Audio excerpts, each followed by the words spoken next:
Well, it was October of 2025, and I was lying in a hospital bed, having just had major surgery, and having what I'm going to refer to as a breakdown, where I was recognizing just the weight of everything that was happening in my life, where I just had major surgery and was physically debilitated to the point that I could do very little for myself and was facing months of recovery. Meanwhile, I was without a home, without a steady job or income. My relationship was on the brink, and I wasn't sure where I was going to be settling afterwards. And in that moment, feeling absolutely desperate, vulnerable, and helpless, and to some degree hopeless. And that's when just this little voice came, and it offered me a question of, what can I do in this moment to help myself? Adrienne, welcome at Leadership Lyrics. You've been through such major change, whether it was career, body, identity, money, even your home. And it's such a pleasure to have you here. And I know that you do major work in change, team dynamics, employee engagement, all areas I'm very passionate about. But very often we don't speak about those deep things that impacted us in our personal lives. So today I'm excited to draw back the curtain and really go into like a deeper level of personal change that you went through yourself. How did it all start? You want to take us back to the very beginning of this change journey for you? Yeah, absolutely.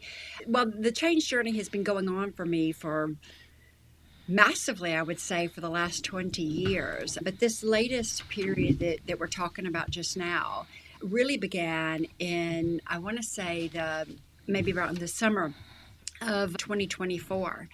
And I had one of those moments, like 5 a.m., where I literally sat straight up in the bed with this question of, who am I without a man, without a title, without a career, without any of these external sort of identities, if you will. And I felt the weight of that question. It was like really like a heavy of, I don't really know who I am without all of these external things that define me. And that sparked a series of things for me to explore. I wanted to connect more deeply with myself, to get to know who I am without all of these external labels or personas, if you will.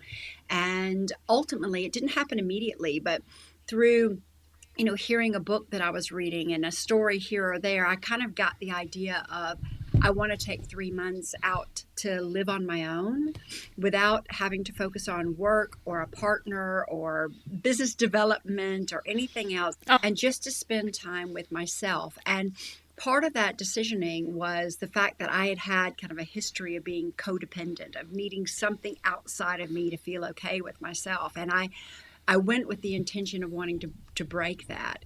So I had a business event that I was going to, a speaker's event in Bali in late September of 24, and decided to go and spend 3 months there, not knowing where I was going to live or what I was going to do, but with the sole intention of, what I called it was my journey of meeting myself, to connect more deeply with me. That was probably the Global Speakers Federation summit that you attended. Yeah, I know a lot of South Africans that were there. Very cool that you were able to stay on. yeah. What was that 3 month period like for you while you were there? What happened? It was a mix. So obviously I'm living in Bali for 3 months. It sounds like absolute bliss, right? And on some points it was. I mean, I was doing yoga every day, journaling, writing, scuba diving, going to beaches. I didn't really want to be a tourist and travel too much, because the whole point was creating a sanctuary for me to connect with myself. And I'll be honest that some of those experiences were a little bit more challenging than I had anticipated. That whole being there alone, not really knowing anybody at the start. The first day that I was out of the conference and really by myself and having to navigate, I broke down in tears going, oh my God, what have I done? Right. And then, there were moments where the weight of things coming up from my life and seeing where I had betrayed myself and my own interests and that kind of thing for the sake of a relationship or a job or something. It was just, I was meeting a lot of things like that in myself that were quite honestly hard to deal with at times. So there was a lot of emotion. At the same time, I was surrounded by beauty and just a warm environment. So it was an interesting mixed bag, though the pendulum swung from one end to the other depending upon what was happening during the day. But it gave me that the purpose, that intention that I went with was really getting to know myself and seeing myself more honestly and vulnerably without all the labels and looking for something outside of me. I even did a detox of social media, came off social media, everything, so that I was really left with just me. Yeah, sometimes it was pleasant and sometimes it was hard. So you would recommend solitude for self-reflection as part of this process. Coming back from Bali, what happens then? You go back into civilization. You're not on the beach anymore. It's not as pretty. The weather has changed. What's the reality? Exactly. So I came back feeling like, superwoman. I feel stronger and better in myself than I ever had in my entire lifetime and really optimistic. If I reflect back on that 5 a.m. question of who am I without all of these things, what I didn't realize was Bali was the start of that. And me asking that question, once I came back from Bali, it's as if the universe decided to show me in ways that I didn't expect. So I came back full of just self confidence and positivity. And then it was just a slow kind of wave after wave of things not materializing. So, having taken the time out of the business, some of the work that I was expecting to turn up had been delayed, so there was no pipeline for work. My relationship was still in conflict and struggling. I was wanting to move out of where I was living at that time, out of Portugal, back to the UK, but didn't have the financial means to do it, etc. And it was like one thing after the next of setback and wave after wave before I would have time to really adjust or do something about one. The next wave would come along, and it was tough. It was really, really tough when that happened. So it sounds like it was raining at a crazy pace in all areas of your life, and then I believe something else happened, a health scare. Do you Yeah. want to take us into that? Yeah, so it wasn't enough to be kind of in between trying to figure out where to live and the work and the money and the partner, but then and I was able to keep mostly positive, thinking, well, I at least have my health. And then in May, I went for a routine test that we all have, or at least women do, and got a scare that the doctors thought that I had cervical cancer. And so I spent June and July going back, June, July into August, going back and forth between the UK and Portugal, having tests and procedures and meeting with consultants and that kind of thing until they made it perfectly clear that I was going to need to have at least one, possibly more surgeries, different treatments, and that it would be a prolonged period of time that I would need treatment. And so the decision for me of do I move back to the UK or do I not got stripped away because it was I have to, and had to reach out for some support to get the financial means to be able to make the move, which is something I've never done in my lifetime, which was quite difficult as well. But I moved then from Portugal back to the UK to start all of the health portion of it. So was that all the national health plan at least, was that at least in place? So at least there was one positive Yeah. to moving, Yes. but you had to be very vulnerable, willing to ask help. Yeah. So you had to go to rock bottom to realize, like, geez, in order to get the healthcare I need to actually ask for help. And sometimes we're not willing to be vulnerable, actually ask for help. So good on you in doing that and prioritizing yourself. So what was the next step in the journey? Did you have surgeries? What happened? Yeah, I came back to the UK, and because I was having surgery straight away, I didn't have time to find a place to live. So I was living with friends at the time until I went through the procedures, and I ended up having a couple of procedures. And then the bigger one was in October. And from there, I booked myself in an Airbnb for 6 weeks to give myself a stable place to recover. But I will say that among everything else that had happened throughout that time and the constant kind of shedding and losing, all these external things that we identify with, whether it's home, job, partner, what country we live in, It's our crazy. financial security and all of that, bit after bit, everything that I identified with externally was being stripped away. And having woken up out of surgery, 16th of October was the absolute darkest and toughest day of my entire lifetime, where I truly was just distraught. The weight of everything landed on me. And it probably didn't help that I was loaded up with painkillers and anesthesia and all that too. But lying in the hospital bed, I was crying and just pleading of why is this happening, feeling really like a victim and helpless. And technically, I'm hooked to tubes all over the place and can't get up, can't take care of my basic needs or do anything like that. And in far more pain than I thought. So I felt completely debilitated in every way, and then all the external as well. I was really distraught. And in that moment of hysteria, breakdown, whatever it was, suddenly this little voice came into my head and said, "No one's coming to save you." And even saying it now takes me back to that moment. And it was hard for me to reconcile with that if no one's coming to save you. Because that's all I wanted was for somebody to take all this away and say, oh, this was a bad nightmare, right? And suddenly with Sure. that no one's coming to save you little voice, it's like stillness just came through. And it wasn't peace, it was acceptance and resignation of this is where I am. This is where I am in life right now.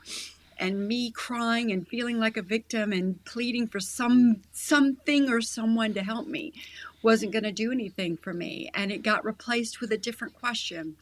And it was, what is one thing that I can do for myself right now?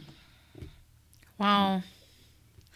If I had to look at that situation for you coming through major surgery and living on your own, I would already think that's a bad idea because I'm not a one that can cope with pain, and if I'm feeling ill, people need to bring me soup or I don't feel like doing the dishes, and if you have to actually look after your own body and everything without any help, I can't imagine that it was actually natural for you to feel like a victim because you were a Well, patient. and I will say, despite the fact that my partner and I were on the brink and talking about separating and all of that, he did say, look, I'm going to look after you while you're recovering, because truly, no joke, I actually could not take care of myself. And the health providers were telling me, we're not going to release you from the hospital without having somebody, because you genuinely cannot take care of yourself. Yes, So, yes. so even though we were at that point of wanting to separate and everything else, he did stay with me. And actually, he was there in the moment when I was having the absolute meltdown. But I recognized that I couldn't rely on him or nurses or anyone or any. I Financially, couldn't rely on anyone yes. outside. I had to be the one to look after me. And so that question of what's one thing I can do, the environment that I was in was like where you're in a shared ward and there's 4 patients in an area. And there was a lady who was obnoxiously loud, which was just assault on the senses while I was trying to wake up from surgery and whatever. And I thought, okay, what's one thing I can do? I can put my noise canceling headphones on. I can ask the nurse if I could be moved to another area when they have a bed free. I can drink my water. I can, whatever it was, I can get up out of the bed and take my little walks, even though it was quite difficult, right? It was each time it was, what's one thing I can do just to help care for myself? And that became the catalyst for everything that came next. I love that. I love that. When I studied NLP, it was so interesting. Our trainer said if you ever find a client, let's say, and they are suicidal, or that they are, let's say, a person's like pointing a gun at you, or it's like it's life threatening on you, you need to help them identify other options. So don't you feel like sitting down, having a cup of tea? So all of that becomes little options and steps that they can take. And that's kind of like what you did. So you were coaching yourself into a better place and giving people also things that they could help you Yeah. with. Because I think very often, if we're going through a tough time, if we don't express to people how they can specifically help us, then it doesn't even get any better. So you were actually creating a better environment for yourself with small little incremental steps and asking for what you need. Yeah. So, what was the recovery like, and how did you get through that? I had been through lots of surgeries and things before, which we may or may not get a chance to talk about, but I'd been through lots of things like that before. And so I thought I had a clear picture in my head of what to expect. Like, oh, I've been through surgery before, I know what to do. Nothing prepared me for this particular one because I was far more debilitated than I'd ever been in the past. And to be honest, for the first probably 2 weeks, that victim mentality would want to come up most days of, oh my God, I felt so helpless because there was very little physically I could do for myself. I literally had to be waited on almost hand and foot for a I'm couple of sure. weeks. And it was small things. Like I kept coming back to that one question. What's one thing I can do for myself in this moment? What's one thing I can do for myself in this moment? Because I would find that when I would stop to think about the weight of everything, whether it was physically and the recovery and how difficult it was, far more than I'd expected, or how long the recovery was going to be, because they told me it would be a good 3 months, or if it was just thinking about the weight of my external world and what was happening, I would become overwhelmed and just like feel paralyzed with despair or vulnerability or hopelessness or whatever. So if I kept taking myself back to the question of what's one thing I can do, it was things like I can get up out of the hospital bed and take a small walk. Even though I couldn't go very far, or when I had been discharged from the hospital, it was, okay, today I'm going to walk 10 minutes at this point, and then it was, could I push it just a little bit further each day, just a little bit more? Or what's one additional thing I can do that's a bit more independent, because I desperately wanted my independence back. So it just became these small things where every day it was a few more steps, and always it was, what can I do in this particular moment to help myself? And that was what kept me from breaking, to be honest. Yeah. Was there any other past traumas or past changes that actually helped you in this moment? Because sometimes we actually, when we get somewhere and we actually look back, we can actually find areas that we survived and had the skill set to have resilience in the past that can possibly help us at the moment. Did anything like that happen to you? I'd had quite a few, actually. And so I felt like I could rely on some of my past experiences to remind myself that I was capable of more than I felt like I was at the time. So if I go right back, so the one thing is, it's ironic, right? Because I speak about, teach, lead change in business. And, Yes. if it's in business, it's every kind of change you can do on the human side of business I've done, right? And I have a bit of a reputation as being an expert with that. But when you're experiencing things at this level personally, it is, it is a little bit different to have to experience. But for me, I guess it started for me back in 2006 when I made the decision to have a gastric bypass. And obviously, that particular surgery was incredibly debilitating as well. And it was at that point I'd made the decision that I had to do something about my weight, because I'd been morbidly obese since I was probably late teens, early 20s. And you'll have listeners in different corners of the world. So in kilos, I weighed 190 kilos. In pounds, I weighed over 425 pounds. So it was obvious that I had some major problems. But I kind of told myself, no, apart from the weight, I'm actually physically in great shape. And then actually started learning that I was having some early medical complications at that point, which is why I chose to have the surgery. But then that kind of created a trickle-on effect of that one decision of, I want to have a better relationship with my body and be in better health. Then I went from that extreme to then becoming, running half triathlons and becoming, exercise anorexic for a while, where I was really getting into fitness and things like that. So I had gone through some major change like that. And then from there, I ended up moving from the US to the UK. So, moving country and changing your lifestyle there is another big upheaval and change in life. Shortly after that, I guess about 2 or 3 years after that, I also made the decision to end a 25-year relationship and be intentionally single, which I was for 7 years because I just knew that I had outgrown the relationship. So I didn't actually know what was coming next, but I knew that I had outgrown where I was. And then I guess about a year or two after that, I decided to leave my 20-year corporate career where I had been working in human resources and working my way up through the ranks, and decided that this didn't fit any longer either and wanted something different, and left not knowing what I was going to do at the time, and ended up starting my own business in 2015. And then there's the last bit I would say is that I've intentionally been nomadic during periods of my life since 2021, where my partner and I put all of our things in storage and went off in a 8.5 meter motorhome traveling around Scotland for a year.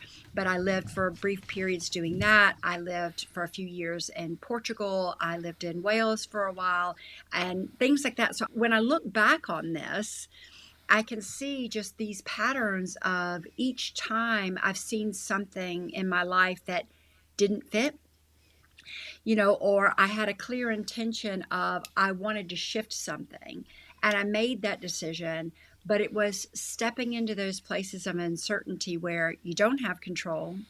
You're giving up what was familiar or known, even with the excess weight, right? Of course, I wanted to lose weight, but it's also about changing patterns of what's familiar. And that's not easy, even if you know the outcome is for your own good. So, sitting in those places of discomfort and uncertainty and letting go of the how, letting go of control, knowing that I was having to step into these places that were unfamiliar to me and often quite scary.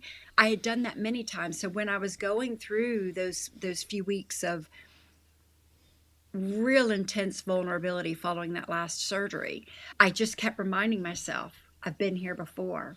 Maybe not that space, right? Because that was a level of not having any sort of external stability that I'd never experienced before. That was an extreme, but that there were aspects of it that felt familiar in that I've done something like this before and I can trust myself to navigate whatever uncertainty I'm facing with this one as well.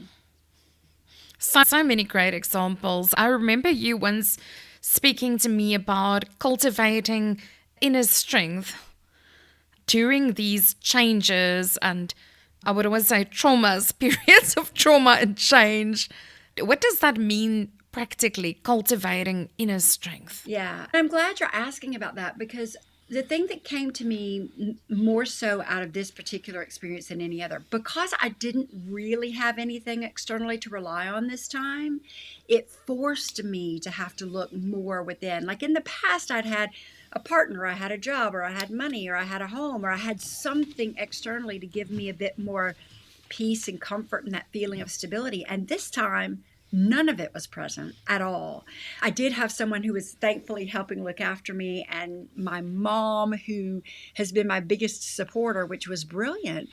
But it meant that I had to cultivate a level of inner stability that I'd not had before. And what that means to me is the inner stability is the part that holds you, where you hold yourself when everything else around you is shaken. What is that? It could be values, beliefs. When I said to you, it was trusting myself because I knew I had been through some similar things before. It was trusting myself. So for me, there's kind of two elements of this. There's the inner stability. How do I hold myself? How do I keep coming back to that? What can I do for myself? But also the other piece of it is inner alignment. They go together. So the inner alignment is, how do I navigate my way through this? Because it's not about somebody telling me what to do, because people can give you advice all the time, and we often do from the best of intentions, but nobody can help you navigate these kind of things apart from yourself. You can get insights from others, but you have to decide what's the right path for you. And ultimately what that means is having it's never about, for me, been having this clarity of the bigger picture and what's going to happen, because every time I've undergone some sort of major change like this, I never ever dreamt of what was really going to happen, because it was always different than I expected.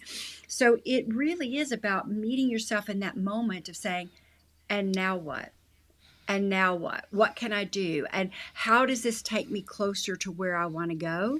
And it genuinely is that one step after the next, and with trying to do something to create better circumstances for yourself, and to have them more in line with where it is that you want to go.